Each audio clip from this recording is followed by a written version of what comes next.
Assalamualaikum warahmatullahi wabarakatuh. Perkenalkan, nama saya Ulan.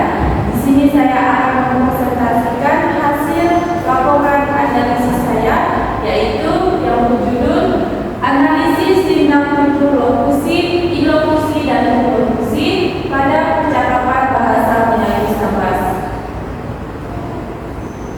Adapun isi laporan saya adalah ada satu pendahuluan. Yang pertama adalah latar belakang. Latar belakang ini, mengapa saya mengambil judul ini, ialah karena yang dimana kita ketahui bahwa peristiwa tindak tanduk dapat terjadi di mana saja, yaitu di mana hal tersebut dapat terjadi interaksi langsung dengan pembicaraan tertentu. Kemudian ada fokus ini, yang pertama ialah bagaimana tindak tanduk lokusi pada percakapan bahasa Melayu Sabas. Yang kedua ada bagaimana tindak tanduk ilokusi pada percakapan bahasa Melayu Sabas. Yang ketiga, bagaimana tindak tanduk holokusi pada percakapan Melayu Sabas. Kemudian ada tujuan. Tujuan ini saya ambil berdasarkan dari fokus penelitian. Kemudian ada manfaat. Manfaat di sini terdiri dari dua. Yang pertama ada manfaat teoritis dan manfaat praktis. Kemudian ada ruang lingkup. Ruang lingkup ini terdapat definisi operasional. Kemudian ada bab dua. Bab dua yang pertama ada hakikat tindak tanduk dengan jenis tindak tanduk. Yang pertama ada pragmatik. Yang kedua ada pengertian tindak tanduk. Yang ketiga ada jenis tindak tanduk. Jenis tindak tanduk ini terbagi menjadi tiga, ada lokusi, ilokusi, dan holokusi. Yang dia ada bahasa Melayu Sabas. Pertama ada pengertian bahasa, yang kedua ada pengertian bahasa Melayu Sabas. Bahasa Melayu Sabas ialah bahasa yang digunakan oleh masyarakat sekitar Sabas.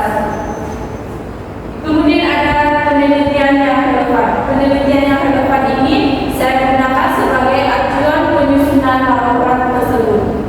Selanjutnya ada tempat dan waktu penelitian.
Kemudian ada bab 4 yaitu hasil penelitian dan pembahasan.